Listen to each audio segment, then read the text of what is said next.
Buenas noches. Hoy entre todos hacemos un programa especial sobre el Santo Cáliz, coincidiendo con la apertura del año jubilar. Valencia en el epicentro del mundo, con un gran acontecimiento, un año de reconciliación, de solidaridad, de esperanza, tan necesario en este tiempo. Me acompañan dos invitados de excepción. Don Álvaro Almenar, canónigo celador de la Catedral de Valencia, concretamente del Santo Cáliz en este año jubilar. Buenas noches. Buenas noches. Bueno, qué responsabilidad ser el canónigo celador de esta sagrada reliquia. Pues la verdad que sí, yo me siento pequeño ante tan gran compromiso, pero ahí estamos. Muchísimas gracias. Quedaremos con don Álvaro Almenar a lo largo del programa. Y tenemos también a don Manuel Zarzo, investigador de la Universidad Politécnica de Valencia. Se lo veníamos anunciando durante toda la semana que íbamos a tener aquí el último detalle, la última investigación aún no publicada en primicia entre todos. Don Manuel, buenas noches. Buenas noches, un placer estar con vosotros aquí. Lo mismo. Pues vamos a comenzar ya entre todos.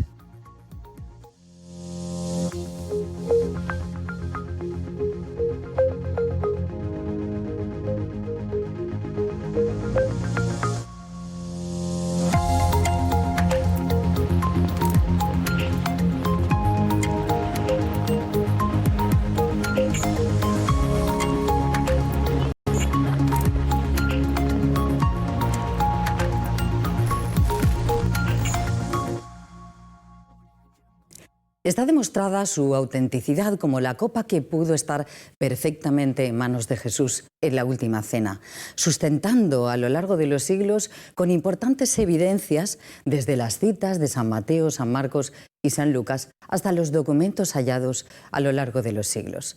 El Santo Cáliz ha estado sometido a múltiples persecuciones, desde el Imperio Romano hasta las guerras napoleónicas o la búsqueda griálica por parte de los nazis. Siendo sometido a tal búsqueda, lo verdaderamente inexplicable con las características de este cáliz es que haya llegado hasta nuestros días. Los estudios arqueológicos no solo no censuran la sustancia de la tradición, sino que confirman la autenticidad histórica. De modo que si el cáliz de la última cena se ha conservado en algún lugar, tiene que ser este. Pero hemos de ver aún más allá de esta copa de bendición. El Santo Cáliz de la Pasión nos recuerda, haced esto en memoria mía. Y vamos a conocer en profundidad estos hechos con nuestros expertos.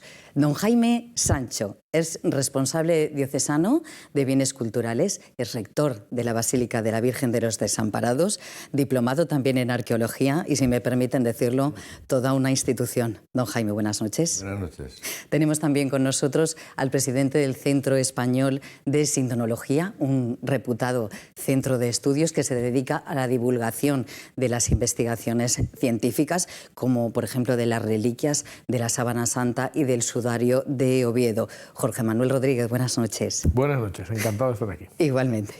Y tenemos también con nosotros otro reputadísimo investigador, catedrático de la Universidad Politécnica de Valencia, Gabriel Songel, autor de El Cáliz Revelado, que además quizá puso una pica en Flandes, porque demostró una cuestión que situaba la datación, digamos, del Santo Cáliz 300 años antes. Así es que de todo ello vamos a hablar.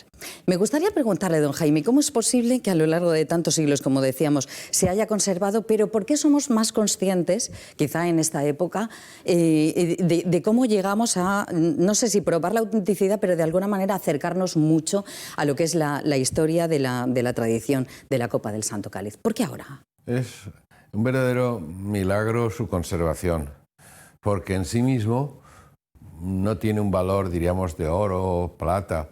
A lo mejor si hubiera sido de oro o plata lo hubieran robado más, lo hubieran fundido, pero de todas maneras asombra su extremada fragilidad.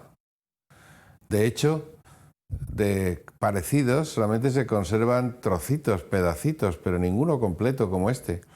Porque hay muchos vasos romanos, pero yo diría, me sedujo la investigación que hizo una universidad de Canadá, que vinieron adrede a Valencia con un escáner que trajeron adrede para aquí desde Canadá en este tiempo, para apoyar una tesis en Zaragoza sobre precisamente el tratamiento de piedras antiguas.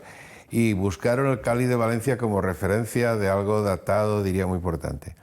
Y las revelaciones de este escáner fueron sensacionales. Hay muchos vasos romanos parecidos. En el British Museum hay uno parecido.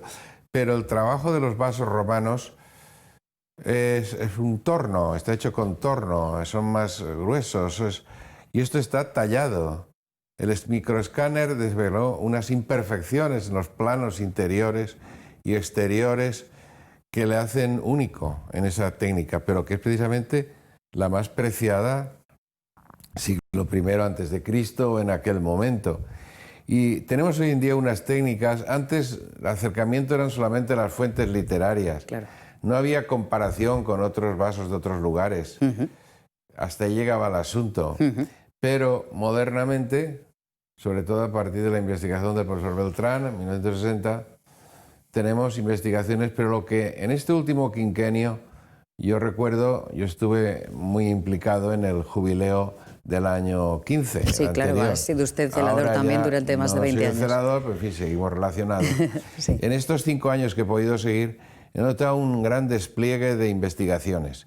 Pero lo interesante respecto de la situación anterior es que estas investigaciones son interdisciplinares, que vienen desde campos como el diseño, la lapidaria, historia también, pero también otras investigaciones de tipo, por ejemplo, esto de escáner, materiales que antes no se tenían, no se podía estudiar estas cosas, no había ordenadores, no había nada de esto. A mí me gustaría, con don Jorge, que nos contara un poco, porque hay una tradición que dice que el cáliz de la Última Cena posiblemente lo pudo llevar San Pedro desde Jerusalén hasta Roma, posiblemente acompañado de San Marcos o seguramente él solo, y que lógicamente, como era una pieza a perseguir, iba a estar oculto durante mucho tiempo y que no se sabría. Pero es verdad que hay un momento determinado, después de la época romana y de la persecución de los romanos que querían hacerse con esas reliquias, que vemos un cambio en el canon romano que no se parece a la forma de la consagración de hoy en día, sino que es difícil y que nos demuestra una expresión latina que me gustaría que usted explicara, porque es la que habla de este cáliz, ¿no? Bueno, yo la verdad es que aquí el súper experto tiene que ser don Jaime. Ya ha dicho que era una institución, lo tengo claro. Pero en fin, bueno, yo si me equivoco me corregirá y ya está. Pues efectivamente hay una cosa que normalmente la gente no sabe, que es que el canon romano era la plegaria eucarística que se utilizaba en Roma por los papas, por los sucesores de Pedro, en los primeros siglos. Entonces el canon romano, si no me equivoco, está escrito en torno al siglo II, aunque hay algunos añadidos posteriores, pero básicamente eso es así, ¿no? Entonces es interesante ver que a diferencia de otras plegarias eucarísticas hay una expresión que es específica del canon romano, que es que el sacerdote, en el caso de Roma pues sería el Papa, que era el que celebraba, dice cogiendo este mismo cáliz, sería en español. En la versión castellana actual del canon romano se ha eliminado el este mismo, pero etunc en latín no tiene ninguna duda que significa este mismo y no otro. Entonces, eso es algo muy llamativo. No solamente se dice este cáliz, sino este mismo cáliz. Y además, en lo que son las rúbricas, que son las líneas en rojo del misal, de que es lo que el sacerdote tiene que hacer, pues está establecido que se enseñe el cáliz. Es decir, que eso es una segunda forma de subrayar. Y luego además se dice que es un cáliz preclaro. Preclaro es una palabra que no utilizamos en el español actual, y es verdad que solamente se utiliza en el canon romano. Y preclaro significa famoso de conocimiento. Es decir, que si tú dices, coges una copa y dices, tomando esta misma copa y la enseñas, y dice que todos conocéis, pues hombre, eso es una forma triple de subrayar que es esa y no otra. Efectivamente, que es el cáliz venerado, claro. que es el que realmente consideraban que era el auténtico cáliz, y que hace, bueno, pues una larga travesía hasta llegar a España. Pero Gabriel Songel ha hecho, bueno, muchos años de investigación, publicadas desde el 2016, 2018, y nos señala, bueno, datos bastante interesantes. Yo quería preguntarle, en primer lugar, ¿por qué se interesó por la historia del Santo Cáliz y por buscar su autenticidad? Bueno, las investigaciones, el origen de las mismas siempre es muy dispar, ¿no? En este caso inició con la búsqueda y el inicio de catalogación de lo que se llaman las marcas de cantero que tenemos en la ciudad de Valencia, y donde en la catedral hay cientos de ellas también. Las marcas de cantero eran marcas que se hacían en la Edad Media, donde los cantereros, pues para poder cobrar, dejaban... Señalizaban las que habían hecho ellos mismos. Y con eso podían exigir su pago, ¿no? Sí. Esto ya se sabía, esto no es nada nuevo. También se sabía por la historia del arte que esas marcas, que para nosotros en diseño es el origen de las marcas actuales comerciales, y por lo tanto ya se sabía en la historia del arte que obedecen a unas estructuras visuales que luego desaparecen, pero que el que las dibuja sabe que están ahí y elige qué modelo, qué patrón de diseño quiere utilizar, hace su marca y luego ese patrón desaparece, ¿no? Entonces estos patrones estaban clasificados básicamente en 4 grupos, que son 4 geometrías relativamente complejas. ¿Y cuál fue mi sorpresa? Que en el momento de analizar las inscripciones que estaban en Valencia me aparece la inscripción del Santo Cáliz. Estamos hablando que la inscripción del cáliz es de unos 17 milímetros. Estamos hablando de una estructura muy pequeña. Bueno, pues la sorpresa fue que esa inscripción entraba exactamente en uno de esos 4 patrones.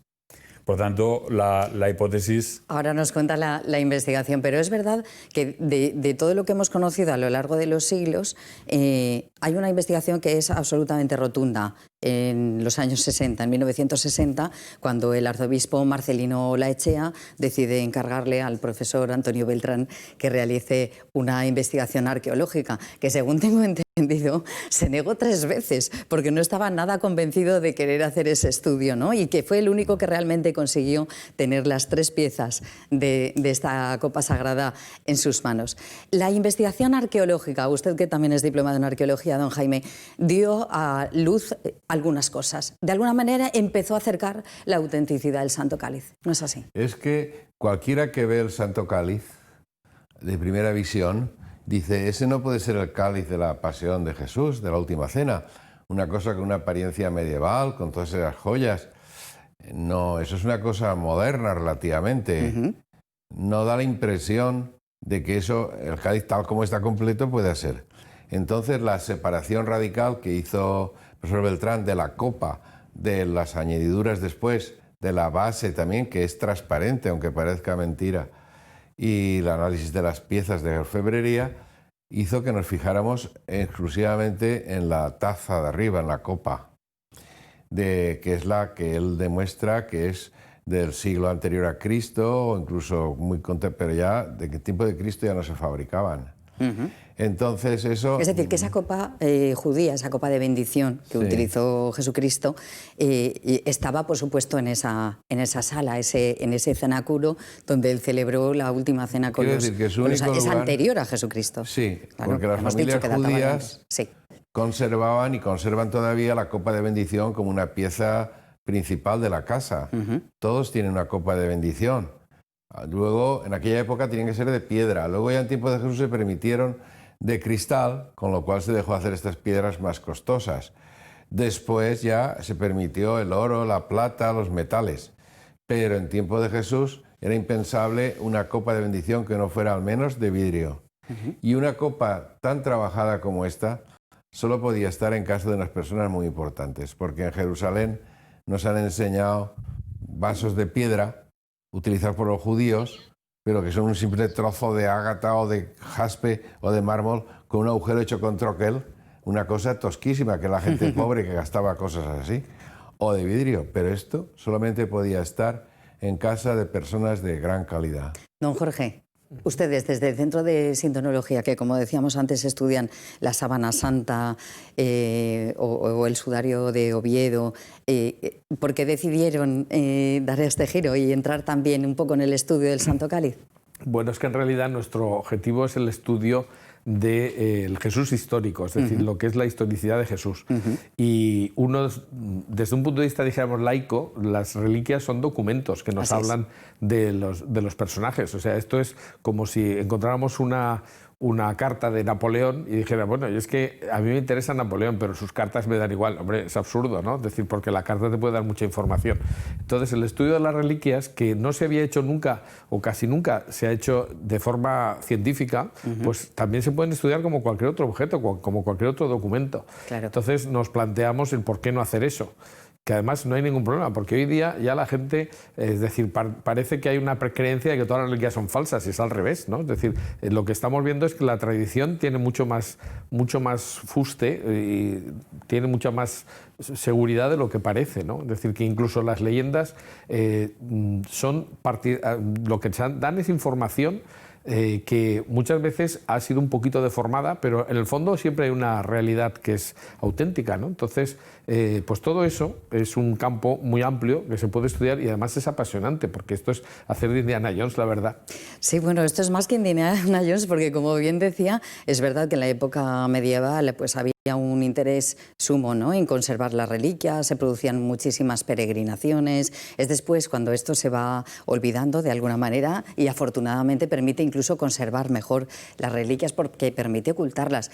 Yo quería preguntarle, don Jaime, es que es muy difícil, lógicamente por los siglos que han pasado, el que tuviéramos una constancia documental de la existencia del cáliz, pero también es verdad que a lo largo de la historia existen documentos, existen alusiones. Es que además sería un poco una locura poner pistas. Es decir, si San Pedro hubiera dejado por poner un ejemplo, si San Pedro hubiera dejado una carta diciendo yo tengo el cáliz y lo llevo aquí, hubiera sido realmente una forma de conseguirlo. Es verdad que, bueno, dice la historia, y ustedes me corrigen si no, dice la historia que realmente cuando el Imperio Romano empieza a acosar a los cristianos para hacerse con sus reliquias, es detenido el Papa Sixto y su diácono Lorenzo, como lo conocemos hoy en día, San Lorenzo, y que San Lorenzo envía el cáliz a Huesca. Esta teoría que hemos oído está documentada, ustedes la conocen. ¿Ese es el motivo por qué viene a España y afortunadamente la Iglesia cuida de él tantos siglos? Bueno, en realidad lo que el emperador Valeriano y en las requisas que se hacían en las persecuciones no buscaban reliquias. Ellos querían dinero, o sea, necesitaban dinero en grandes cantidades, por eso torturan a Lorenzo pensando que era el tesorero. Y también buscaban requisar las propiedades que eran públicas, las iglesias abiertas al culto, los cementerios, y a la hora de perseguir personalmente, buscar a los jefes de la iglesia, a los obispos, la gente diría más significativa, y a veces también seglares, como en la persecución de Diocleciano, pero en general era una cosa programada, era una especie de requisa, no solamente al cristianismo, sino a otras religiones que había entonces en aquel momento. O sea, los romanos no sabían lo que eran reliquias. También tenían mucho interés en los libros, los libros sagrados. Tenemos documentos de requisa de iglesias históricos donde se ve los libros que había en cada iglesia, incluso las ropas, todo. Ellos querían quitar los libros como documentación. Eso ha hecho que la documentación antigua pues, se ha perdido en grandísimamente. Pero es que también ocurre con la documentación clásica. O sea, pensemos que los textos de poetas como Virgilio, romano, el diploma más antiguo con sus textos del siglo VII o VIII, desde el siglo I hasta el siglo VII, todos los escritos de Virgilio se han perdido. Mientras que del Nuevo Testamento tenemos escritos incluso del siglo I, del final del siglo I. La Iglesia ha conservado mucho los escritos, pero los documentos que pudiera haber se han perdido en su mayoría, porque se ha perdido el de casi todo. No todo, efectivamente, porque las condiciones en las que estuvieran evidentemente no podían. San Juan de la Peña, nada más salir el cáliz para ir a Zaragoza, sufrió 2 incendios consecutivos. Sí, es verdad. Y se perdió todo su archivo. Sí. Que fue un poco un milagro que saliera antes de ese incendio. El documento que es básico, el de la transmisión, el de 1399, se conserva porque es la copia que tenía el rey, que está en el archivo de la Corona de Aragón. Efectivamente. Pero lo que había en San Juan de la Peña se ha perdido todo. Es decir, tenemos unas pérdidas inmensas de Pero fíjese material. que siempre es por la mínima, ¿eh?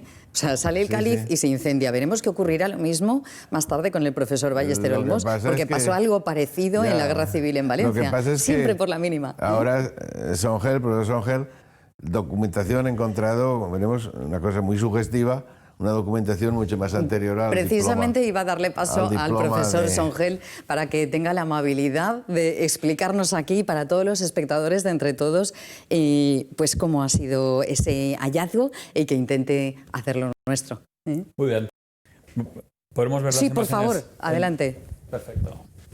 Bueno, como he comentado antes, inicia con la búsqueda de las marcas de cantero en Valencia y aparece esta coincidencia de la inscripción que tenemos en la base del cáliz. Bueno, esto es la portada del libro, donde básicamente creo que es importante ver que realmente estamos hablando de un objeto muy pequeño, con lo cual requiere muchísima precisión cualquier intervención que se haya hecho sobre este objeto, ¿no? Estamos hablando que la copa hebrea sería la parte de arriba y todas las composturas posteriores son medievales y demás, ¿no? De entrada ya tenemos una particularidad, ¿no? Y es que hablamos de una copa hebrea, una estructura cristiana, y luego en la base aparece, don Antonio Beltrán encontró una inscripción que aparentemente era árabe, pero está dispuesta en forma vertical en la base de lo que es la copa. Y además en un árabe muy particular, cúfico, que era muy angulado, no era un árabe muy curvado ni con decoraciones, era estructuralmente muy sencillo. Esa inscripción es la que coincide con uno de los 4 patrones que hemos mencionado. Estos son los 4 que la historia del arte ya tenía ubicados. Hasta aquí no hay nada nuevo. Y como se puede ver, son patrones complejos, uno basado en circunferencias, en cuadrados, en triángulos y alguna combinación de los dos, ¿no?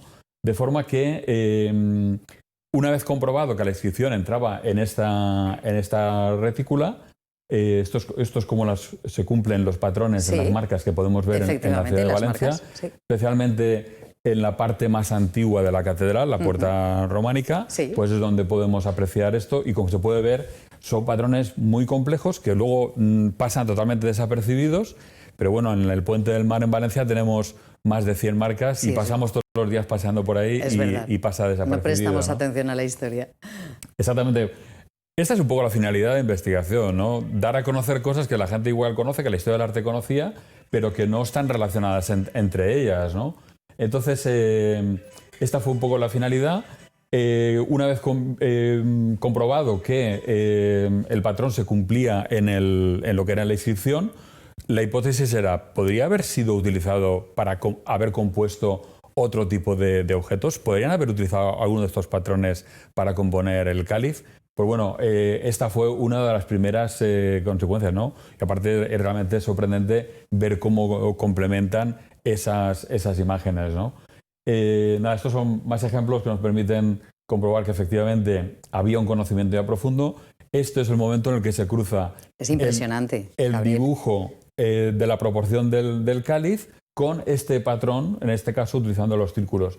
Aquí hay como 100% de coincidencia en lo que es la proporción total del cáliz. Fijaros que el nodo central, que no es el punto medio, es un punto de tendencia hacia la proporción áurea, pero luego lo que son las asas son tangentes a los círculos que vemos. Es decir, tenemos aquí toda una relación, es el ancho de la base, que es diferente al de la copa, pero que inicia esa proporción en el inicio, ¿no? Lo cual, una primera conclusión es que este cáliz fue realmente calculado, lo que en nuestro tiempo diríamos diseñado, es decir, se proyectó pensando en que cumpliese una serie de... como unos cánones, ¿no? Exactamente, un canon de diseño, un patrón de diseño, pero además con una precisión extraordinaria, sabiendo que luego eso no se va a percibir en el objeto. Pero era una forma de aportarle pues el conocimiento puntero de aquella época, en aquel momento de la geometría. Claro. A partir de aquí es cuando surge, primero, la sorpresa de que, salvo el estudio de Beltrán, prácticamente no había ningún estudio, ¿no? Esto es lo que hablábamos de la segunda hallazgo importante, fue la coincidencia de lo que es la inscripción en la versión en árabe dentro de esta retícula tan compleja geométricamente, sin duda. Pero sin embargo el triángulo central es extraordinario como coinciden absolutamente los 3 lados y la diagonal interna con el interior del hexágono, más luego a la altura a la que están puestas las marcas, totalmente dentro de este patrón. Claro, esto, visto que estamos hablando de 17 milímetros, es de una precisión extraordinaria. Es increíble, en 17 milímetros está esto. Exactamente. Comprobamos entonces que desde Antonio Beltrán no se había producido ninguna contribución realmente importante, se había intentado profundizar. Y yo me atreví a plantear una hipótesis. Bueno, si estamos hablando de que el cáliz y la inscripción se construye con una retícula circular, podríamos estar hablando de una imagen especular, es decir, una imagen que la giramos y ¿qué ocurre? Bueno, pues nos aparecería esta construcción que es la imagen invertida de lo que hemos visto. ¿Y cuál fue la sorpresa? Que esto, por descomposición de las tipografías en hebreo, que esto está tipificado tanto en el hebreo antiguo como en el actual, nos lleva a uno de los 72 nombres de Yahvé, que es precisamente Yoshua Yahvé. Jesús es Dios. O sea, es que el significado que nos aporta, esto es una hipótesis, pero claro, el significado es potentísimo, es potentísimo frente a lo que teníamos ya hasta ahora, ¿no? Es verdad que esto se han hecho consultas con expertos en inscripciones hebraicas y dicen no hay antecedentes, no hay nada parecido en el mundo. Pero ellos mismos decían, si la intención del autor fue esa, de codificar y de que valiese tanto en árabe como en hebreo, es perfectamente ilícito. Y en el hebreo que se hablaba en España en la Edad Media, estamos hablando de en torno al siglo X, XI, perfectamente podría ser, porque era el conocimiento del judaísmo en España en aquel momento era puntero. Bueno, pues de ahí viene la siguiente fase. ¿Quién pudo ser el autor de esa inscripción? Es lo primero que nos preguntamos. Y entonces, por comparativa de recursos gráficos que se habían hecho en la época o en diferentes épocas, nos encontramos con que hay un autor que dejó en sus escritos un dibujo de 15 milímetros que trabaja además con las iniciales de Yahvé. Con lo cual tenemos que en el tiempo, en lo conceptual y en la forma estaba manejando ese lenguaje. Cómo combinar el nombre de Yahvé a través de gráficos y crear todo un discurso catequético, teológico, ideológico, de la forma que seamos, a través de dibujos. Y entonces cuando aparece que la inscripción en árabe y en hebreo podría venir a significar lo mismo. Esto fue especialmente una contribución de Agustín Blasco, otro estudioso de la inscripción, donde decía que podía significar Alá a Isaac, Alá es Jesús, que vendría a ser un poco la idea que teníamos en hebreo. Yahvé, Yoshua Yahvé, Jesús es Dios. Con lo cual, este hombre resulta que pudo ser el antiguo rabino de Huesca, convertido al cristianismo, llamado Pedro Alfonso, en honor al rey Pedro I de Aragón y su hermano Alfonso I el Batallador, que lo mencionaremos luego con la investigación de Manuel Zarzo. Con lo cual, tenemos que este cáliz, en mi opinión, fue un proyecto de la dinastía. Era un proyecto de cómo revalorizar una de las reliquias que tenían para sí el propio Sancho Ramírez, padre de los dos que hemos mencionado anteriormente, hasta el punto que la primera moneda que se emite en Aragón, Sancho Ramírez, nos encontramos que los numismáticos la tienen identificada como una visualización, una representación del tronco de Jesé, del Salmo de Isaías, el tronco de Jesé, donde se anuncia la venida de un Mesías. Y si nos fijamos, vemos que en la moneda aparece el tronco de Jesé, que aparece la cruz arriba, y lo que son las volutas de la planta coinciden exactamente con el diseño del cáliz. Con el mismo diseño del cáliz. Con lo cual, primero vemos qué significado tiene las hojitas que se ven en el lateral del cáliz, y es talmente, en vez de la cruz han puesto la copa, porque la relación es inmediata. Y el vástago, el nodo central, aparece en el cáliz. Iconográficamente, lo que es el significado de los símbolos, vemos que en este caso es de una coincidencia extraordinaria. Y lo cual nos permite ubicar mucho antes de lo que se pensaba que el proyecto dinástico empieza con Sancho Ramírez y luego lo siguen sus hijos, que coincide con toda la expansión de Aragón. Impresionante, Gabriel, impresionante. La verdad es que sí. Y el último gran hallazgo, que esto realmente, pues son de estas cosas que el diseño, que lo conocemos hoy en día y todos somos conocedores y usuarios del mismo, y el lenguaje aquí utilizado pues, es muy parecido a lo que podemos entender ahora mismo, ¿no? Este documento, los historiadores lo conocían. Yo insisto en que mi contribución es sobre cosas que se conocían, pero ir un poco más allá y buscarle la interpretación, ¿no? Y qué valor tiene ese simbolismo. Este documento se conoce porque en estos dos bloques aparece descrito el relicario de San Juan de la Peña, y además es el primer día del reinado de Pedro I. Es decir, el día que recibe toda la herencia, está aquí el relicario. Y este documento los historiadores lo conocen porque es el día que se sabe que Pedro I tomó el reino. Bueno, pues viendo este documento, ¿cuál fue la sorpresa? Que aquí aparecen unos huecos en blanco, hay muchas anomalías que claramente indican que bueno, pues se compuso con un criterio. Bueno, pues aplicamos la ley de Tiscol, que se descubrió en los años 50 de este siglo, del siglo pasado, perdón, Sí. Y donde la maquetación, como vemos, la maquetación tal cual se entiende ahora, obedece a una geometría muy precisa. La hoja está partida, las diagonales nos marcan el centro del texto y la caja viene determinada por dónde cruzan las diagonales internas, con lo cual nos da una sensación de proporción. En proporción áurea se cierra la caja, que estaba de nuevo muy calculado, ¿no? Vamos a terminar, Gabriel, si quieres concluir. Sí. El siguiente es la imagen, si lo podemos ver, es que atendiendo a las iniciales de los bloques de texto es cuando nos aparece la relación de cáliz, además del lis aparecen las letras muy separadas, otra anomalía, que inducían a pensar que podía estar descrito el cáliz de forma implícita pero no explícita. Otra forma de ocultar Claro, el cáliz efectivamente, de lo que has para comentado. preservarlo. Entonces nos encontramos que efectivamente en el eje que nos lleva de un extremo pasando por Jerusalén al Domini del Señor, Sí. y en otro eje de uno de los extremos al otro extremo del Domini pasando por San Juan de la Peña, nos encontramos que está exilis y aquí el lapis. Con lo cual nos encontramos calis, lapis, exilis, domini. Que es talmente, y otra coincidencia extraordinaria, de cómo la describe Eschenbach en Percival. Sí, es verdad.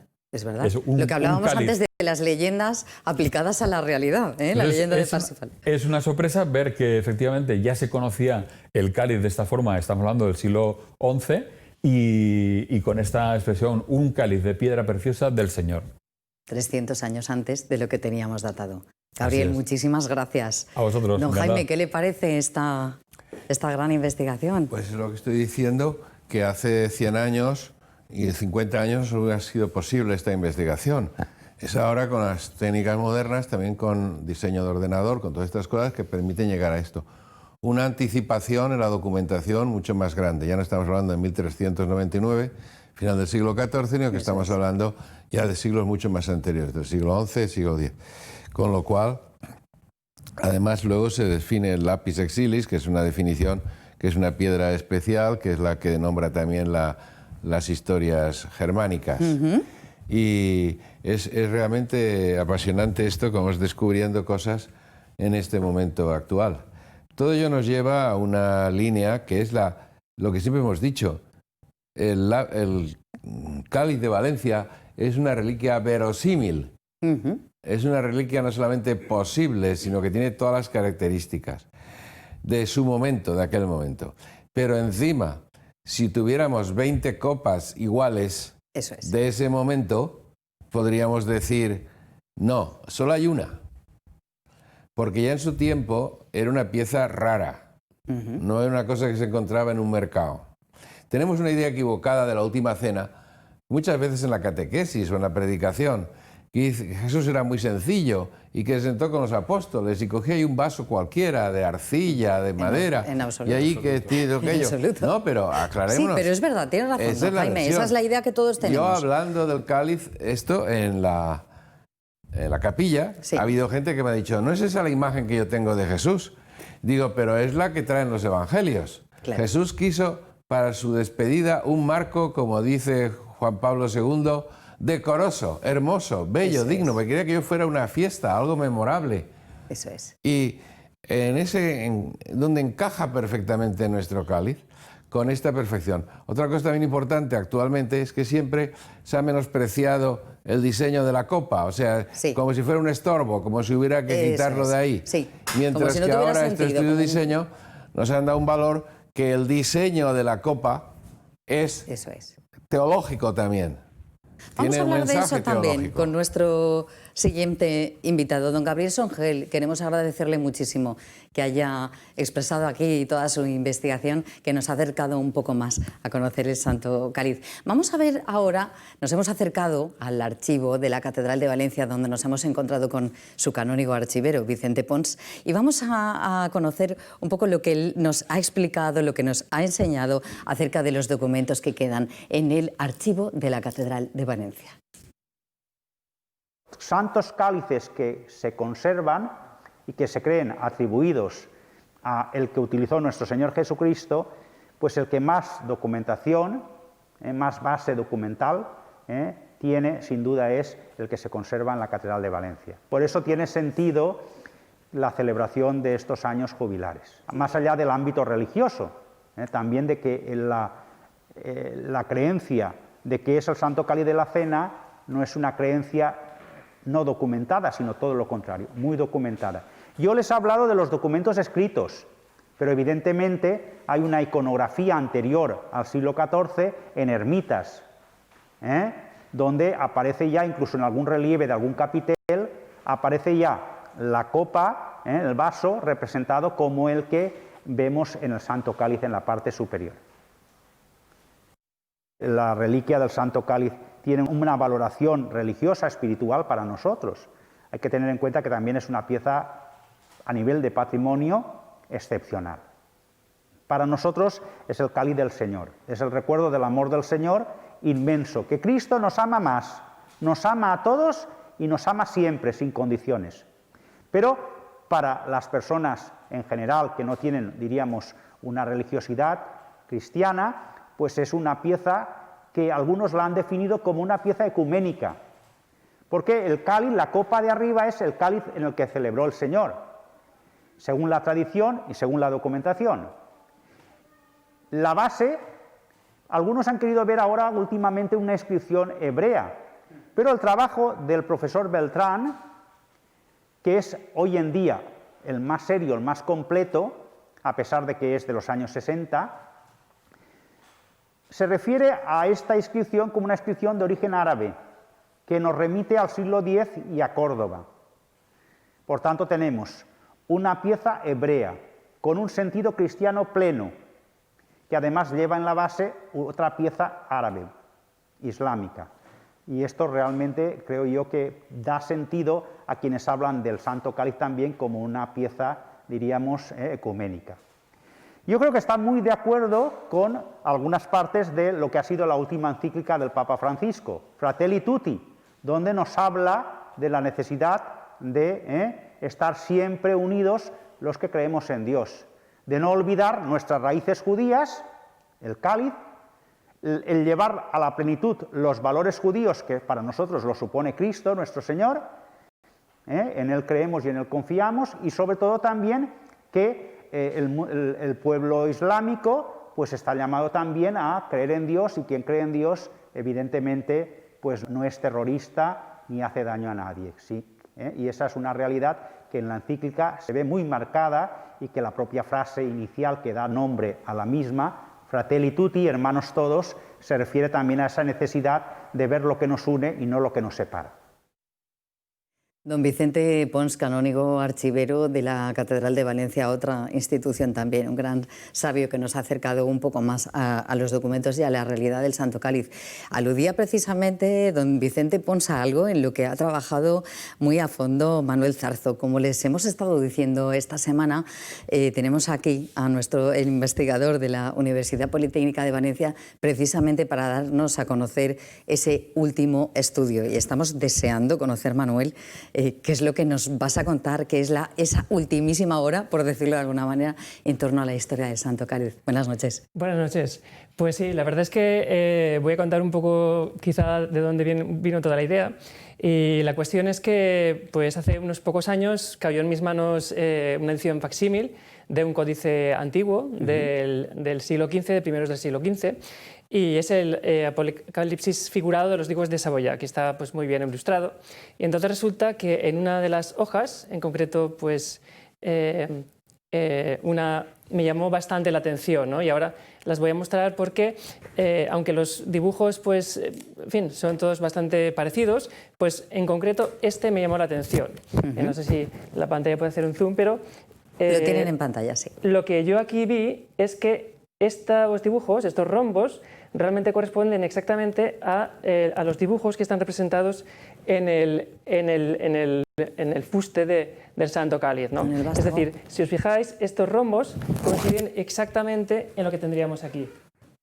Esto es lo que llamamos las rosetas del Santo Cáliz, sí, pero es un dibujo pues, muy particular. Es un rombo con un círculo al medio y como una especie de aristas, y entonces esto es pues, muy particular y esto es exclusivo del Santo Cáliz. Entonces, el hecho de que esta representación pues, apareciera en este códice, pues un poco lo que me llevó a pensar es que posiblemente lo que se estaba representando aquí pues, tenía que ver con el Santo Cáliz. ¿Y aquí qué es lo que vemos? Pues está representando la escena del Apocalipsis que narra 24 ancianos sentados con... Manuel, ten cuidado con el libro porque te tapas el micrófono. Ah, perdón. Muy bien. Sí, aquí lo que vemos son 24 ancianos sentados con coronas de oro con la cabeza. Y entonces, si nos fijamos, pues esto se parece bastante a las perlas que tenemos alrededor del Santo Cáliz. Aquí en realidad hay 28, pero de las 28, pues 4 están en una posición un poco más elevada, de modo que podríamos decir en cierto modo que en la base hay un total de 24 perlas, lo cual coincidiría pues, con los 24 ancianos. Y además fijaos cómo, aunque en la realidad el Santo Cáliz no tiene las perlas en esta disposición, como podemos ver aquí en pantalla, hay algunas perlas un poco más modernas que tienen un engarce un poco más nuevo, pero antiguamente seguramente así es como estaban todas, es decir, pues unidas con un bastiguillo de oro, de modo que tiene la punta de oro. Todas tendrían la punta de oro de este modo y entonces esto pues, es bastante parecido a lo que serían las coronas de oro en la cabeza de estos ancianos.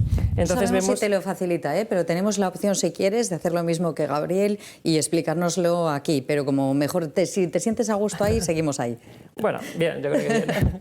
Entonces estamos viendo pues, bastantes coincidencias, ¿no? Y además una tercera coincidencia es lo que vemos aquí, ¿no?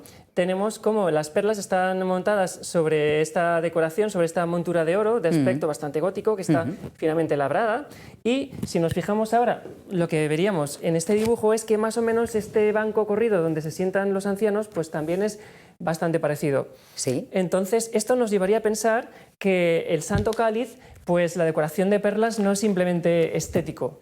Es decir, lógicamente en la época las perlas eran muy valoradas, muchísimo más que ahora. La gente no sabe que ahora pues, las perlas son caras, lógicamente, pero son cultivadas y entonces pues, el precio pues, es asequible a la mayoría de la gente. Pero en esa época pues, las perlas se tenían que conseguir pues, del fondo marino y entonces era muchísimo más costoso. De modo que hay algunos textos latinos que dicen que las perlas era lo más preciado que había en la época. Es decir, pues, como si hoy estuviéramos hablando de un diamante o una cosa así. Es decir, muchísimo más caro de lo que hoy nos imaginamos. Y de ahí viene y se entiende la expresión del Evangelio que dice Jesús en una parábola, ¿no? Pues se parece el reino de los cielos a ese comerciante que encuentra una perla fina y que vende todo lo que tiene para comprarlo. Pero es que es literal, es decir, en esa época una perla podría valer una fortuna. Y así es, ¿no? Entonces, como decía, pues no solo la decoración del Santo Cáliz es muy especial y sería muy valiosa en la época, sino que detrás tiene una simbología que hasta ahora había permanecido como oculta, porque nadie se imaginaba que esto podría tener como una catequesis. Y entonces yo creo que esto es el origen, quizá, que nos habla que efectivamente, incluso cuando se escribe este códice, pues se sabía, ¿no? O sea, con el tiempo se ha perdido porque esto hasta ahora no nos había llegado, pero este códice revela que efectivamente las perlas simbolizan un pasaje del Apocalipsis.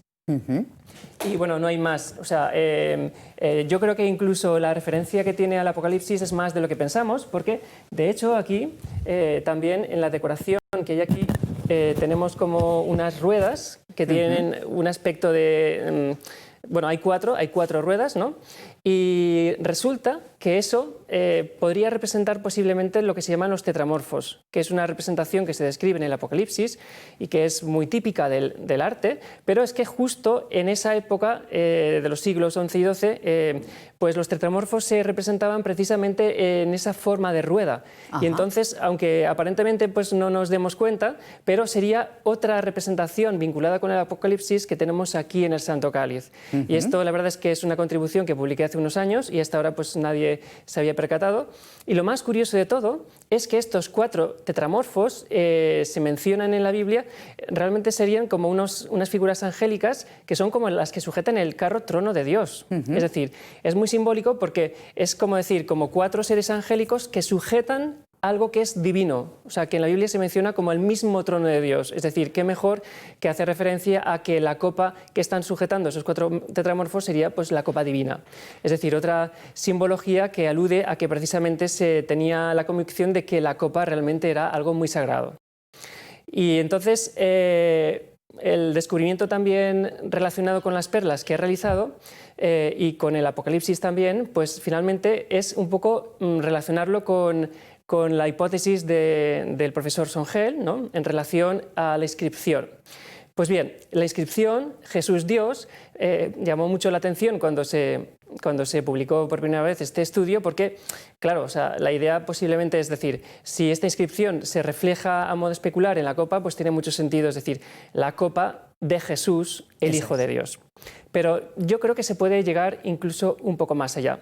¿Por qué? Pues porque en la Biblia, en el Apocalipsis, precisamente, hay algunos pasajes donde se menciona una piedrecita blanca que tiene un nombre escondido, que solo conoce aquel que lo recibe. Y en el capítulo siguiente dice, el nombre grabado en esa piedrecita es el nombre del Cordero y el nombre de su Padre. El nombre del Cordero, que es Jesús, y el nombre de su Padre, que es Dios. Es decir, esa expresión Jesús-Dios justo también se menciona en el Apocalipsis. Es decir, que posiblemente el autor de esta inscripción está refiriéndose o pensando en el Apocalipsis pues para completar este diseño. Y entonces, pues todavía se podría incluso ir más allá, ¿no? Porque, o sea, un poco lo que esto puede significar, ¿no? Es decir, ¿y qué puede significar un poco? O sea, yo he profundizado en la exégesis, es decir, los autores clásicos de los primeros siglos, pues, ¿qué entendían por esta piedrecita blanca con un nombre grabado, ¿no? Y parece que esto podría ser como una especie de símbolo. Símbolo era como una especie de contraseña que era efectiva cuando esa contraseña pues, se relacionaba o se encajaba con su correspondiente, ¿no? Se unía. Sí. Muy bien. Pues entonces en el Apocalipsis se menciona las perlas del cielo como las puertas del cielo como hechas de perla. Entonces es interesante, ¿no? O sea, se describe el cielo con unas puertas de perla, porque como digo, las perlas eran lo más apreciado que había en esa época. Entonces, si alguien quiere que se le abran las puertas de perla, pues tiene que llevar como un símbolo, algo que encaje, y sería pues como esa piedrecita blanca que con apariencia, pues por similitud morfológica, pues podría ser una perla. Entonces, de alguna forma, esto es como animar a los fieles a la conversión, porque les aguarda el cielo, ¿no? Es decir, es un mensaje catequético, realmente. Sí, sin ninguna duda. O sea, yo creo que el Santo Cáliz, la orfebrería, esconde una catequesis muy apropiada para la época. Y también un descubrimiento que he hecho, precisamente, es intentar vincular esta catequesis con una catequesis posiblemente del mismo autor, de Pedro Alfonso de Huesca, y precisamente la he encontrado en la ciudad de Jaca. De hecho, si podemos proyectar la imagen en la catedral de Jaca, pues resulta que hay en el tímpano de una de las entradas de la catedral de Jaca, que por cierto hay que matizar que esa catedral se construyó precisamente con la idea de que albergar allí el Santo Cáliz. Entonces la idea es, se construye una catedral en esa época para albergar ahí el Santo Cáliz. Y entonces en uno de los dinteles pues hay una inscripción que tiene un sentido penitente, ¿no? Algo así como que venid los que estáis aquí, arrepentíos de vuestros pecados y así os libraréis de la segunda muerte, ¿no? Entonces en ese dintel aparece un crismón que los autores, los expertos en románico, atribuyen como un crismón bastante original y lo llaman trinitario. Ese dintel está datado justo en la época de Pedro Alfonso de Huesca. Y sabemos que precisamente Pedro Alfonso de Huesca era experto en geometría. De hecho, en el libro que él escribe, pues lo narra, ¿no? Él era experto entre muchas cosas que él sabía hacer, pero también era experto en geometría, ¿no? Y entonces, posiblemente yo pienso que ese crismón trinitario pues, precisamente pudo perfectamente ser un diseño de Pedro Alfonso de Huesca. Y entonces, pues como digo, ¿no? En ese crismón trinitario, justo debajo, aparece ese rótulo, y ese rótulo tiene un sentido penitente, o sea, un sentido de intentar la conversión de los fieles. Ese sentido penitente de conversión, pues es un poco lo que encaja también, aquí como lo estamos viendo, pues justo en esa inscripción, que aparece en ese dintel, es lo que dice, ¿no? Venid aquí, arrepentíos de vuestros pecados y así os libraréis. O sea, si quieres vivir, tú que estás sometido a la ley de la muerte, ven aquí suplicante, renunciando a los alimentos envenenados. Purifica de vicios tu corazón para que no perezcas de una segunda muerte. Bien, pues yo pienso que posiblemente, como digo, esto fue diseñado por Pedro Alfonso de Huesca, precisamente como parece que fue el Santo Cáliz, ¿no? Y entonces, bueno, pues yo creo que es la primera vez que se vinculan pues, dos obras de la zona de Jaca, ¿eh? Es decir, nunca se había relacionado este diseño con el Santo Cáliz y, en fin, yo pienso que posiblemente tenga algo que ver, ¿no? Esta vinculación, como digo, en ese mensaje penitente de arrepentimiento, de conversión de la gente.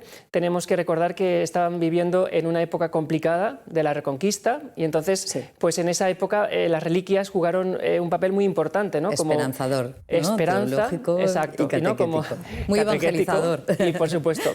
Y lo más sorprendente de todo es que incluso el mismo rey también posiblemente tenía este carácter penitente porque lo plasma en su mismo testamento, nada menos. Entonces, por eso digo que posiblemente fue como intención del mismo rey pues promocionar este carácter en las obras de envergadura que él promocionó y posiblemente el cáliz, tanto el cáliz como la catedral de Jaca. Perfecto. Manuel, te agradecemos muchísimo que nos hayas contado aquí, como decimos, ha sido un privilegio porque nos ha contado aquí su investigación en primicias. Es que te agradecemos muchísimo tu presencia. Nos vamos a marchar a publicidad. Quiero dar las gracias también a don Jaime Sancho, a don Jorge Rodríguez, que quiere hacerme un apunte rápido. Sí, es que ha salido, pero no se ha dicho. Tenemos la intención, en fin, ya veremos con la pandemia y todo esto, pero tenemos la intención de hacer un segundo Congreso Internacional sobre el Santo Cáliz. Y por cierto, se puede utilizar perfectamente la palabra grial porque es una palabra española medieval que coincide en este tiempo. Esta era la imagen que yo quería decir, ¿no? Da igual decir Santo Grial, Santo Cáliz, es exactamente lo mismo. Sí, bueno, ya sabemos que el grial es la copa y nosotros consideramos Santo Cáliz porque es la copa sagrada del pero Señor. Además es que es la palabra Aquí hablamos para todos, para creyentes y no creyentes. Pero además que es la palabra más internacional, porque en todos los otros idiomas se utiliza también grial. Y muy española, sí, efectivamente.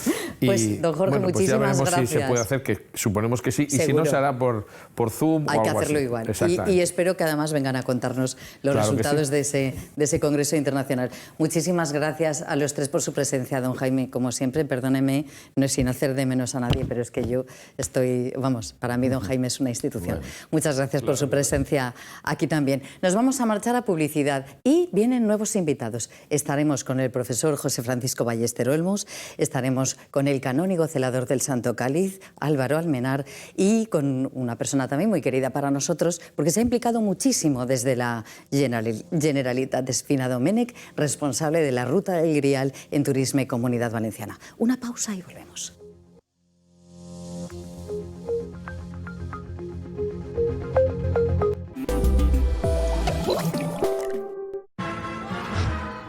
¿Dolor de espalda? Para aliviar eficazmente el dolor, confía en Voltadol Forte. Su fórmula patentada con doble concentración actúa directamente en el foco del dolor y acelera su recuperación. Hasta 24 horas de alivio, para que sigas disfrutando lo antes posible. Voltadol Forte, alivio eficaz del dolor. Lea las instrucciones de este medicamento y consulte al farmacéutico. El reto del caldo casero gallina blanca. Hoy quiero convenceros de que nuestro caldo es casero. Como el mío no lo creo, Carlos. ¿Que no? Vamos a verlo. Aquí lo hacemos con ingredientes naturales. Cocidos 3 horas y sin conservantes, porque se esteriliza a 150 grados. Hecho como lo haría yo. Pero si sabe como el de casa. ¡Claro! Caldo casero gallina blanca. Reto superado. Y prueba el caldo casero de cocido, riquísimo. ¿Lavar mi ropa en esta suciedad? ¿Y si tiene relación con Antical. A veces, los anticales de marca blanca no bastan para eliminar la cal y los residuos y puedes llegar a acumular hasta 500 gramos de suciedad. Mi consejo, usa Calgon 3 en 1 en cada lavado. Su fórmula antical es hasta 10 veces más eficaz que la marca blanca.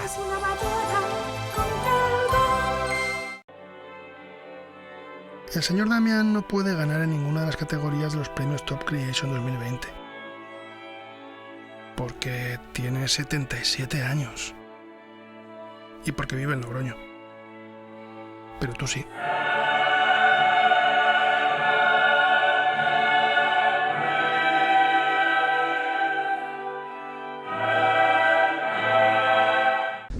¿Dónde está la piedra? Voy a encontrarlo, Duck, y tú me ayudarás a encontrarlo. Y empezaremos por ese combate. Metiste a ese hombre en un combate de boxeo sin guantes. Tengo un combate sin guantes dentro de un par de días. Y quiero usar al gitano. Pelearé gratis.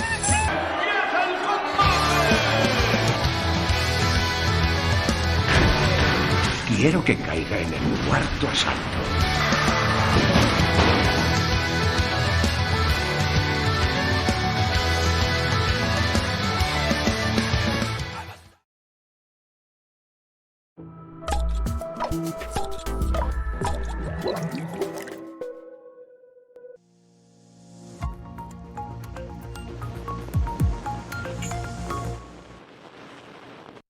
Como saben, entre todos estamos haciendo un especial Santo Cáliz, este año Santo Cáliz de la Pasión, que tanta falta nos está haciendo cuando hablamos de solidaridad, de pensar en los demás, en esta profunda crisis económica y sanitaria. Pero como les decíamos, tenemos nuevos invitados, tan interesantes como los anteriores. Yo quisiera presentarlos a todos ellos. Don Álvaro Almenar, le hemos visto al inicio, es el canónigo de la Catedral de Valencia, celador del Santo Cáliz. Otra vez, bienvenido. Buenas noches. José Francisco Ballester Olmos es profesor de la Universidad Politécnica de Valencia.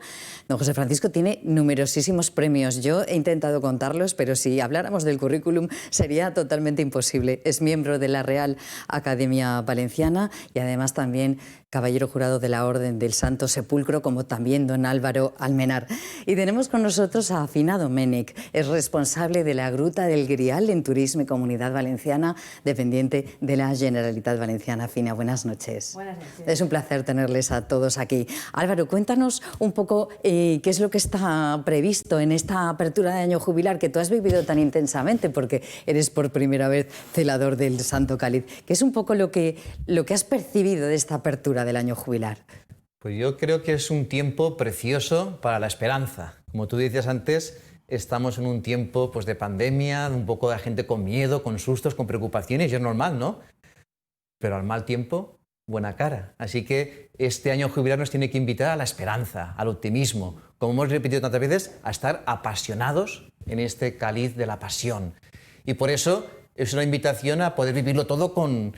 Pues desde la santa alegría, desde esta esperanza y sabiendo que es verdad que es un momento difícil, es un momento, pero el constante lamento no soluciona nada. Por eso, viendo el Santo Cáliz, estamos invitados a ver a Jesucristo y con Jesucristo vivirlo todo desde la fe. Un momento apasionado. Sin ninguna duda, como se llama el lema de este año, el Santo Cáliz de la Pasión. Y como decía el otro día, como decían ustedes, que estaba también en la presentación de este año jubilar junto al arzobispo de Valencia, el cardenal Cañizares, que decían convertir a Valencia en un centro de hermandad, de fraternidad, hacer que venga todo el mundo, que nos acordemos de los inmigrantes, de los desfavorecidos, convertirnos, ¿no?, sí, en la cuna de la acogida de todo el mundo. Tú fíjate que ya Valencia de por sí es lugar de peregrinación. Es verdad que siempre hay que fomentar, siempre hay que potenciar, ¿no? Pero gracias a esta concesión de la Santa Sede, de este año jubilar eucarístico del Santo Cáliz, este es el nombre propio, pues estamos invitados a esto. En el 2015 ya lo hicimos con este Cáliz de la Misericordia, ¿no?, es el subtítulo. Y este año, 2020, por iniciativa del cardenal, porque es don Antonio, que lo vemos ahí con ímpetu, él fue el que tuvo la inspiración de poner este subtítulo de Cáliz de la Pasión, uniéndonos a la pasión de Jesucristo.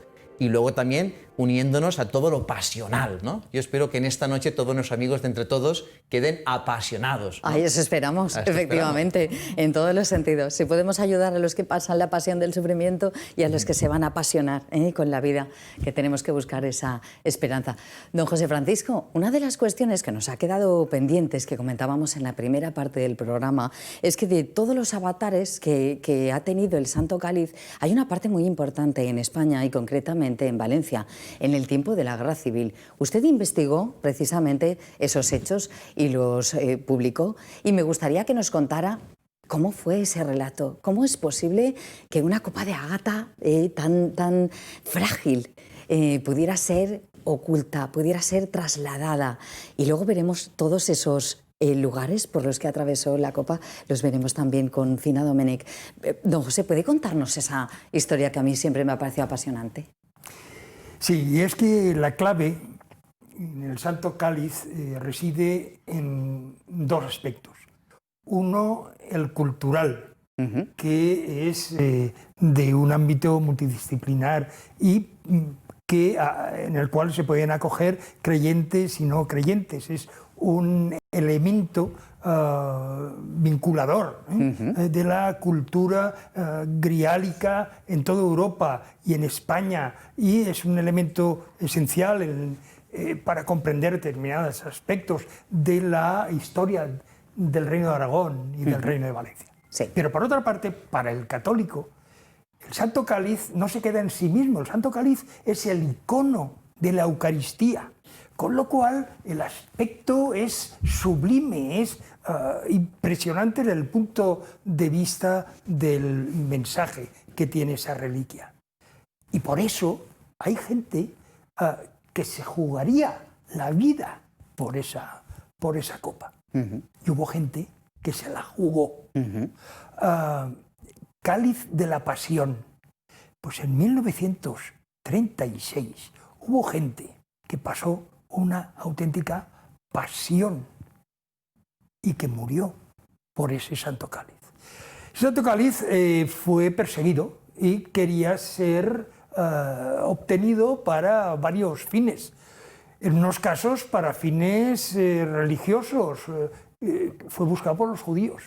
Por otros fue buscado por mentes esotéricas dentro del ámbito nazi. Sí, hasta Himmler intentó llegar hasta Barcelona para ver si se escondía ahí, confundiendo con Montsalvat. Efectivamente. Pero además, ese Santo Cáliz que tiene ese componente tan importante, pues cuando es perseguido siempre hay alguien que lo reserva. Estamos pendientes. Pero es que eso ya tiene 2000 años. San Lorenzo ya hizo eso y se jugó la vida y murió. Sí. Bueno, en el año 36 el Santo Cáliz es buscado. Saben que hay un canónigo archivero que está relacionado con el Santo Cáliz. Efectivamente. Ha habido un chivatazo de un obrero de la catedral, un cargo auxiliar que se llamaba el perrero, y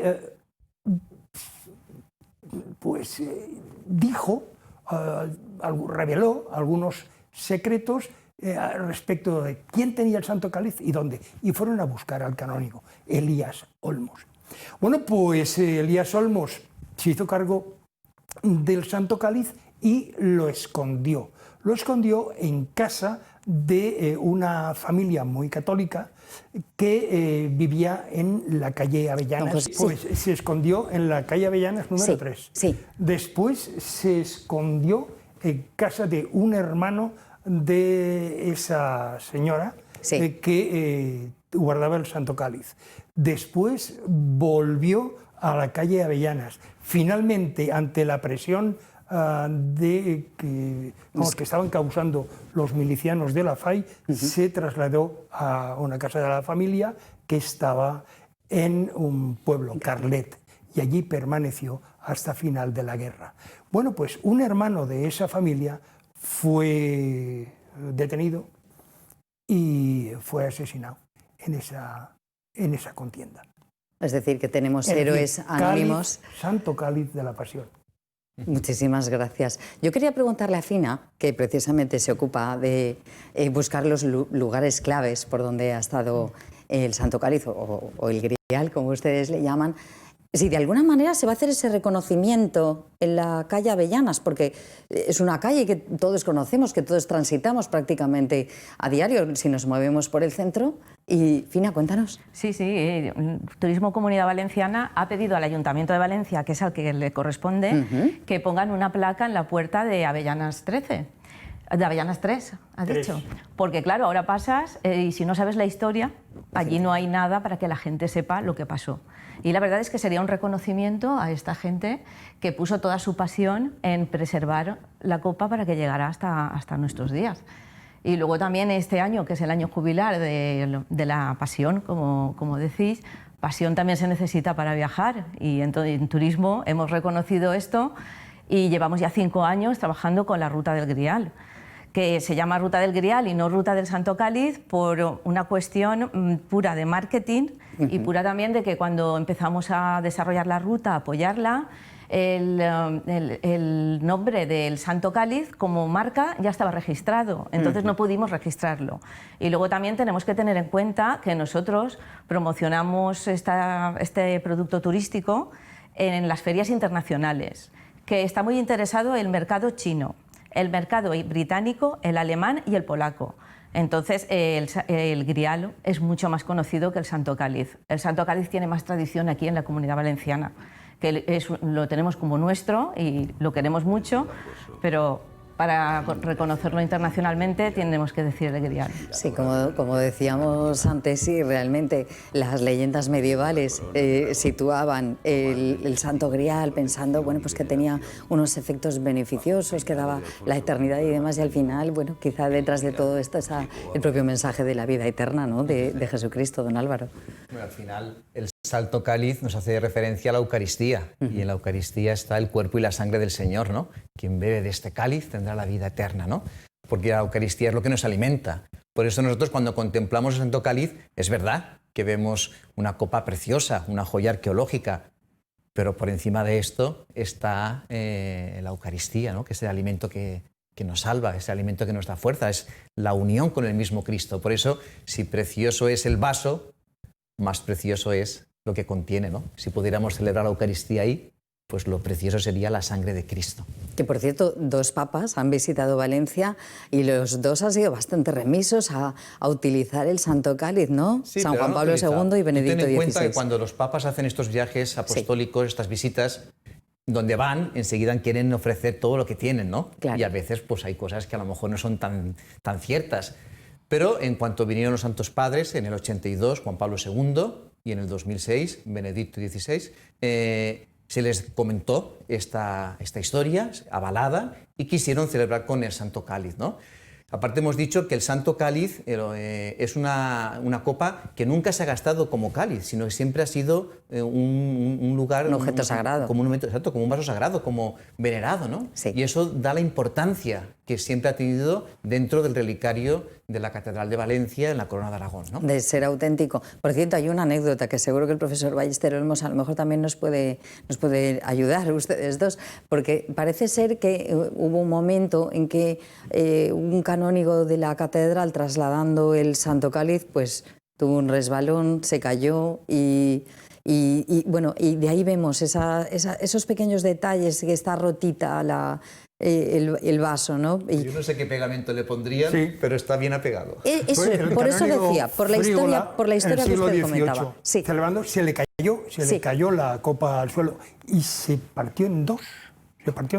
Y en el lugar del impacto hubo una esquirla, un triangulito, que se separó. Bueno, pues se pegó perfectamente. Ajá. Y cuando estuvo escondido el Santo Cáliz en la guerra, entre el 37 y el 39 en Carlet, cuando se recogió por la humedad y haber estado guardado, se había desprendido de nuevo esa esquirla triangular. Se volvió a pegar y hasta hoy. Parece increíble, ¿verdad? Que una cosa tan, Es que tan delicada. No se nota nada más que muy levemente el intersticio que queda de la rotura. Es increíble.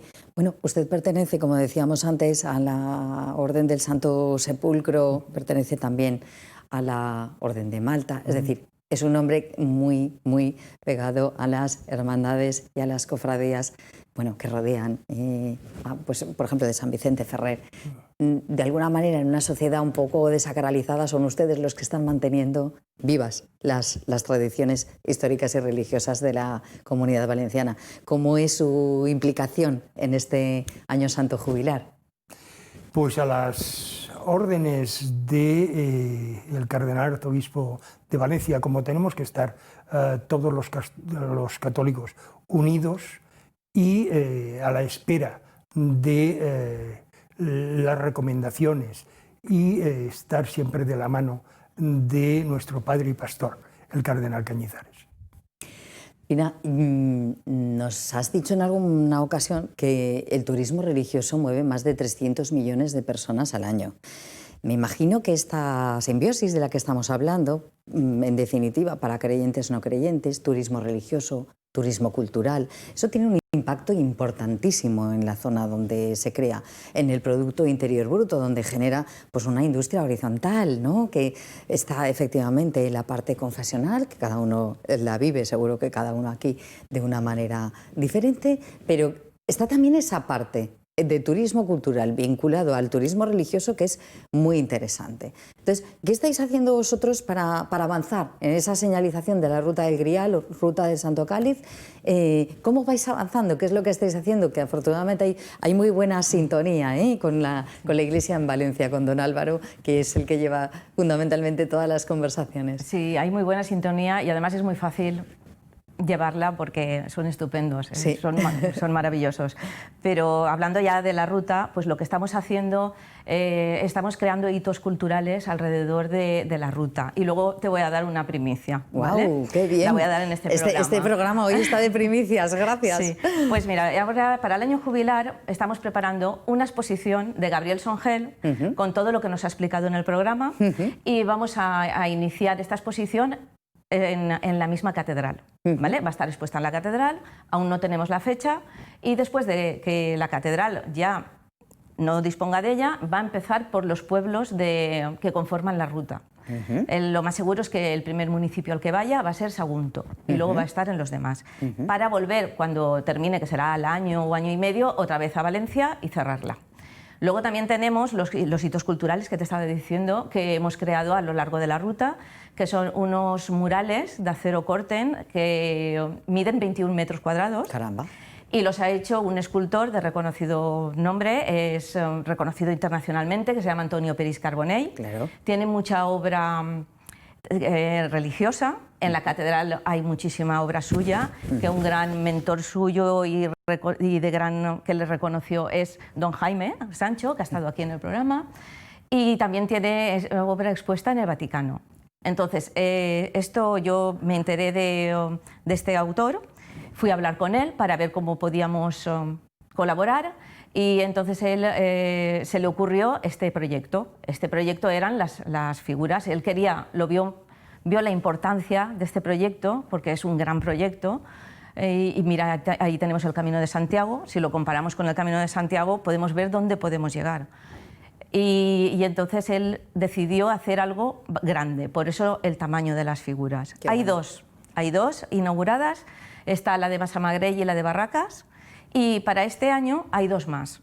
Lo que pasa es que con el coronavirus se ha retrasado todo y se queda para el 2021. Pero vamos a inaugurar dos más y va a ser una gran sorpresa que la tenemos al 90% donde la queremos poner. Si esto se realiza, estará muy chulo. Y luego también tenemos la Multaca, que es un encuentro entre culturas, que empieza el día 3, la semana que viene. Y este año es de la Ruta de la Seda, la Ruta del Grial y turismo y hospitalidad. y van a haber van a haber charlas internacionales. Todo este congreso va a ser online, porque ya vemos... Sí, las circunstancias no puede ser de otra forma. O no aconsejan. Y ahora la primicia, la gran primicia es que la Ruta del Grial pues tiene un camino que viene de San Juan de la Peña, como antes también han dicho los compañeros que han estado aquí. Viene de San Juan de la Peña y luego va a Zaragoza. Así es. De Zaragoza va a Barcelona. Y ahí ya no hay papeles que digan por dónde pasó ni dónde ha estado. Entonces hay dos teorías. Hay una teoría que es de Carles Recio y Rafael Carbonell, que en su día fueron los mentores de la ruta que viene desde San Juan de la Peña, y ellos son también los que pensaron compararla con el Camino de Santiago. Entonces ellos dicen el recorrido que de San Juan de la Peña, Zaragoza, Teruel, Valencia, ¿vale? Y ellos pensaron, ¿por dónde vino? Pues vendría por el antiguo camino, por el Real Camino. Entonces ese es el recorrido, el trazado. Es el que aceptó Turismo Comunidad Valenciana hace 5 años y en el que hemos estado trabajando. Pero no es el único, porque lo que está fielmente datado históricamente es que fue de San Juan de la Peña a Zaragoza, de Zaragoza a Barcelona, y la otra teoría dice que de Barcelona vino a Valencia. Entonces, ¿qué vamos a hacer? Pues muy fácil. Si nos basamos en el Camino de Santiago tiene varias rutas. Nosotros también vamos a tener las 2 rutas. Y así la gente puede hacer las 2 o puede hacer la que quiera. Entonces este año vamos a empezar ya a trabajar con la ruta que baja de Barcelona. Así también unimos 3 comunidades autónomas que han estado unidas históricamente en la antigua Corona de Aragón. Claro que sí. Bueno, de hecho, lo de Barcelona también se dejó un poco así, porque decían que el rey sí se había trasladado a Barcelona, pero no necesariamente el cáliz tenía que haber ido con él o no. Pero bueno, la cuestión es que el Santo Cáliz también se escondió en Valencia, se llevó a Alicante, se llevó a Ibiza, se llevó a Palma y volvió a Valencia. Fue posteriormente. Efectivamente, es que, y aquí lo tenemos. Sí que hay un documento en el archivo de la Corona de Aragón que está en Barcelona, que sí que dice que el Grial estuvo en Barcelona. Entonces sí que está datado. Igual que el próximo, después de ese hecho histórico, el que también está datado históricamente es cuando el rey cede la copa al arzobispado. Que cuando vino el periodista de National Geographic, don Álvaro y el archivero nos lo enseñaron. Entonces yo puedo decir que lo he visto. Lo siento orgullosa, he visto el papel. Qué bueno. Sí. No sé, aquí estamos precisamente, pues digo, lo de dicen porque es bonito también ir eliminando verdades y mentiras. Sí, claro. Y luego también lo que tú has dicho de que fue a Mallorca, en Mallorca fue cuando vinieron, cuando las guerras napoleónicas. Eso es. Entonces se lo llevaron a Mallorca. De Mallorca creo que pasó a Ibiza y luego entró por Alicante. Eso es. Pero eso lo dejamos ya para más adelante. Claro, sí, porque es mucha ruta, Es mucha ruta. De todas formas, hay un investigador Geseman, y le doy enseguida la palabra, hay un investigador Geseman que hablaba de que había llegado a un congreso aquí y se había planteado incluso la posibilidad de que el Cádiz tuviera alguna señal en el Camino de Santiago. Me lo ha recordado esta posibilidad de vamos a imitar el Camino de Santiago. Profesor. Bueno, quizá conozca unas investigaciones, unas publicaciones muy recientes que acreditan que el mestre de capella musical de Alfonso V y capellán suyo, Mosén Mosén Antoni, trajo las reliquias de Barcelona a Valencia y está documentado la realización de una serie de cofres para traer esas reliquias. Probablemente el rey con el séquito y las reliquias probablemente pues optaran por un viaje en barco, que era lo frecuente, más que por el camino, que sería algo más molesto. Claro, pero la ruta nosotros la hacemos terrestremente, porque turísticamente se hace por vía terrestre y no por barco. Pero sí, yo también sabía esa teoría del barco. Y cuál fue la realidad. Sí. Puede ser. Pero claro, turísticamente nos venimos por la costa, que tenemos Peñíscola, tenemos ahí una costa maravillosa. Lo que sabemos es que estuvo en Barcelona, o sea, de Barcelona vino a Valencia. Sí, porque Hitler también Himmler la buscaba porque realmente buscaba el Santo Cáliz de Valencia. Bueno, es que pero no lo entonces... sabía, menos mal que no lo sabía, porque Menos mal que no lo sabía. Bueno, es que era un momento de locura, o sea, de pensar que todo aquello pues les iba a facilitar, digamos, una serie de dones que ellos no tenían y que tenían una parte mística y una parte de conseguir lo sagrado que les iba a... Bueno, y de ahí vienen también las leyendas como Parsifal, o sea, siempre decimos hay una parte de adaptación en lo literario, en lo artístico, que tiene una base verdadera, ¿no? Don Álvaro, usted también ha sido, como decía antes Fina, entrevistado muchísimas veces para documentales, para films. Cuando usted intenta transmitir el Santo Cáliz, cómo se vive en Valencia, ¿cuál es la reacción que ellos tienen? Yo creo que la gente se queda un poco alucinada y fascinada, porque primero tiene como un tono así pues de que queremos vender, y al final cuando vamos demostrando y presentando todos los avales que tenemos históricos, la tradición, la arqueología, toda esta ruta que hemos ido marcando y que antes en la primera parte del programa también se ha expuesto, pues la gente dice, pues puede ser, puede ser. Y luego también que tampoco tenemos una pretensión de vender nada, que nosotros somos fieles a una tradición que hemos recibido y nos la creemos. Y mientras nadie nos diga lo contrario, pues aquí tenemos el Santo Cáliz. Pero tampoco vamos a ir poniéndonos medallas, ni con orgullo, ni con competencias. Para eso están las instituciones también, ¿verdad, don Álvaro? Nosotros, el que diga que no es, pues que lo diga. Sí, no, eso me parece fantástico, ¿eh? Yo creo que esa frase que la hemos visto un poco repetida en nuestros investigadores, empezando por el primer arqueólogo, por el profesor Beltrán, es que ni la arqueología ni ninguna de las disciplinas que han analizado el Santo Cáliz han desmentido. Es decir, cuando se invierte la carga de la prueba y esa no existe, pues por lo tanto está claro que no hay nada que diga que no y todo nos acerca y cada vez más las investigaciones nos acercan a que sea que sí, ¿no? Claro, porque esta es la grandeza, que todos los avales que tenemos nos acercan a la autenticidad de esta copa, ¿no? Y así la hemos recibido. Yo creo que nosotros tenemos la misión de poder custodiar esta apreciada joya, esta apreciada reliquia y poder pasar a la próxima generación, ¿no? Y más, pues bueno, viendo en este cáliz nuestras raíces de la fe, ¿no? Que es aquí. Sí que es verdad que estamos abiertos a la cultura, al encuentro, al diálogo. Nosotros ahora en la Catedral de Valencia estamos teniendo una visita pastoral con nuestro arzobispo y don Antonio nos decía, quiero que la Catedral de Valencia sea una gran catedral de puertas abiertas, una catedral de la gran Europa, ¿no? La historia de Europa no podía entenderse sin las catedrales, ¿eh? Pues la Catedral de Valencia, imaginaros cómo sería en el siglo XV, es que éramos el lugar de acogida, el lugar de esplendor, de la ruta de la seda, de tanta cosa. No por casualidad también Alfonso el Magnánimo viene aquí a Valencia, ¿no? Y hoy en día tenemos esta misión, hacer de la Catedral de Valencia un lugar de encuentro, un lugar de acogida. Y nosotros no pedimos ningún carnet. El que viene a la Catedral de Valencia, entra. Si entra con espíritu cristiano y con ganas de rezar, pues estupendo. Si entra por la cultura, estupendo. Si entra por curiosear, pues que entre por curiosear. Nuestra misión, como dice el Papa Francisco, es abrir las puertas, entrar en el diálogo, fomentar la cultura, que sea pues, la Catedral de Valencia lo que tiene que ser, un lugar de encuentro, de bendición, de acogida, de estar atento a los demás. Y ojalá que este año jubilar pues sea así. Es verdad que ahora lo hacemos muy precariamente, ¿no? Hemos tenido ahora ya la apertura del año jubilar, hemos tenido la fiesta de Santo Cáliz y lo hemos hecho pues sin convocar a la gente, pues porque estamos viviendo este momento, ¿no? Dios quiera que más adelante esto un poco se anime un poco y podamos volver a las grandes peregrinaciones. En el 2015 pasaron miles y miles de fieles y peregrinos por nuestra catedral, ¿no? Sí. A mí me gustaría ver el vídeo que ha elaborado la Generalitat desde Turisme Comunidad Valenciana para que nos hagamos una idea de, bueno, pues de cómo estamos conociendo, cómo estamos dando a conocer entre todos aquellos que quieren conocer el Santo Cáliz, cómo es esa ruta o esos primeros detalles. Si les parece, vamos a verlo. Jerusalén.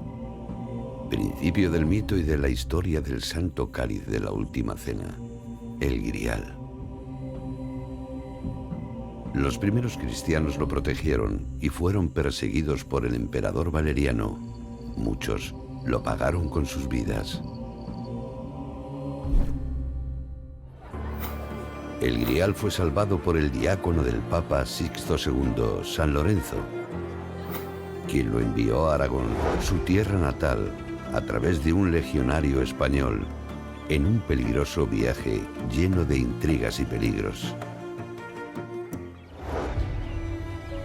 En San Juan de la Peña fue custodiado por los monjes del monasterio durante siglos, protegiéndolo de las persecuciones y el acoso. Ahí nace la leyenda del Grial, inspiradora de la literatura medieval. Los reyes de la Corona de Aragón tomaron el testigo de su protección y veneración.